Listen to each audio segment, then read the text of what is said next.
Okay, great to see you. Bonjour tout le monde. Melanie Joly. I'm the Foreign Minister for Canada. Je suis la ministre des Affaires étrangères du Canada.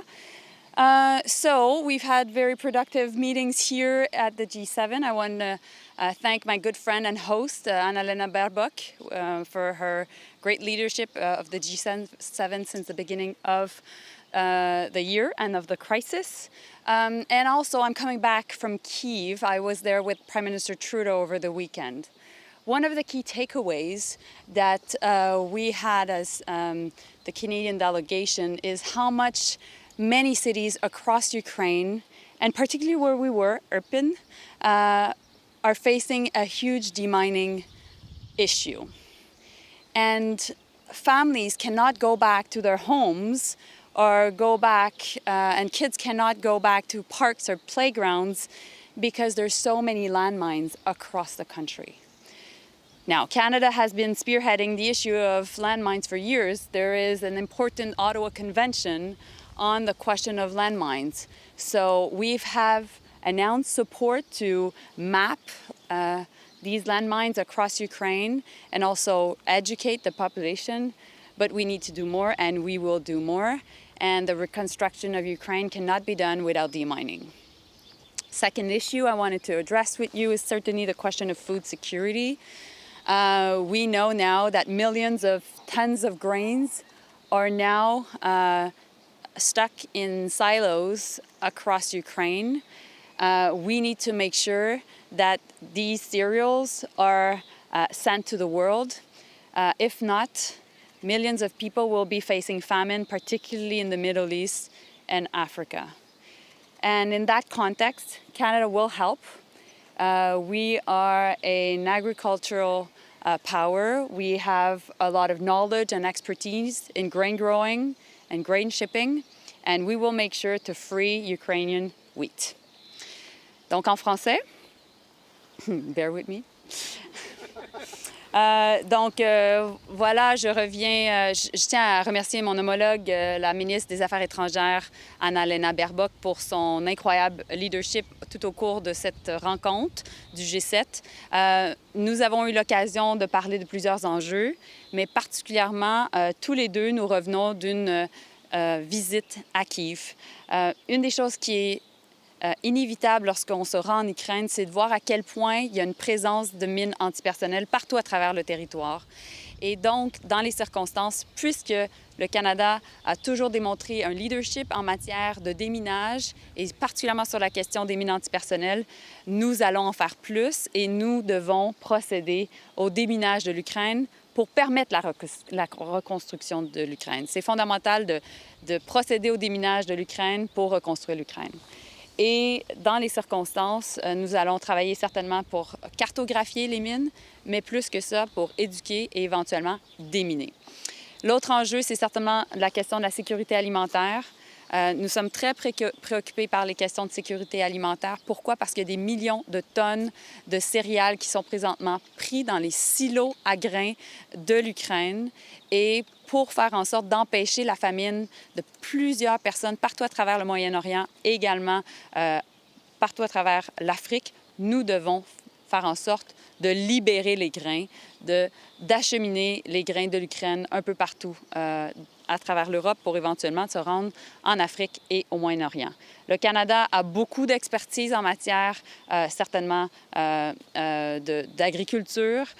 Nous avons plusieurs personnes, particulièrement de descendance ukrainienne, qui sont venues au Canada et qui produisent des céréales partout à travers nos terres, particulièrement dans les prairies.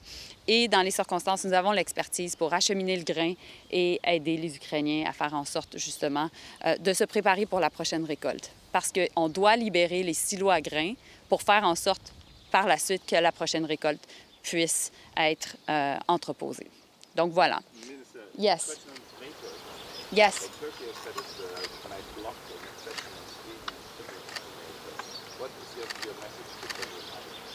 Well, our goal as a country has always been to bridge different realities. It is important that we have a consensus. We believe firmly that Sweden and Finland should accede NATO. I look forward to speaking with Jens Stoltenberg a bit later this afternoon. And we wish also that there not only be an accession of Sweden and Finland, but a quick accession, which is fundamental in the circumstances as Finland and Sweden are looking for security guarantees. Foreign Minister James Bay's Al Jazeera. There's a great deal of unity in the G7 in terms Indeed. of the opposition to Russia's war. What about the outcome, the eventual outcome?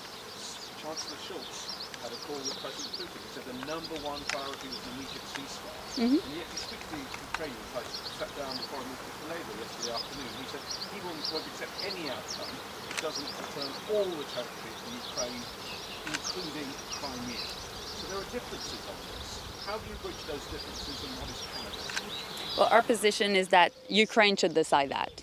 And it's up to President Zelensky and his government to decide what is a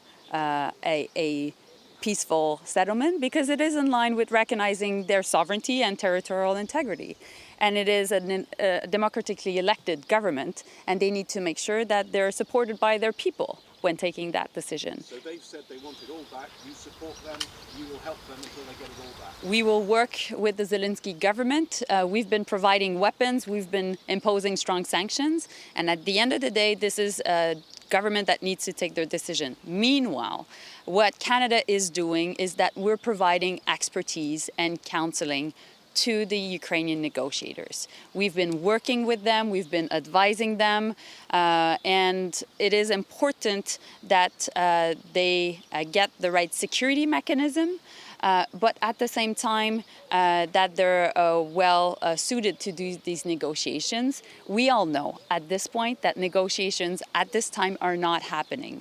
Why? Because in order to be at in a position of force at the negotiation table, they need to have hard power. They need to show strength also on the battlefield, and therefore hard power is fundamental before soft power in the circumstances. Yes? You spoke about the grain problem. What concretely is Canada and the G7 doing to get the grain out? And Canada is also pressing ahead on seizing Russian state assets. Were you able to convince your particularly European counterparts here that that's a feasible thing for them to do? I'll start with the end of your question. So yes, Canada is the first country of the G7 to go ahead with a legislation that not only empowers the government to seize assets, but afterwards to make sure that we sell these assets and we provide the proceeds to the victims of the war and to help the reconstruction of Ukraine. It is fundamental that the Ukraine war be also, it is fundamental that the reconstruction of Ukraine be funded by the perpetrators of this war. There's a lot of interest on the part of G7 members. We've definitely had the conversation about this. The US is already following suit on this as the Congress is discussing about it, but also the European Union is very interested as well. And on the question of food security, we will work with many countries to find a solution. But I would say also we are willing to send ship containers to different key European ports to provide the capacity and eventually send the grains to the Middle East and Africa. And I look forward to talking also with Tony Blinken later today about this very issue. Good? Aucune question en français? Mais je suis presque triste. OK, merci beaucoup. Thank you so much. Thank you.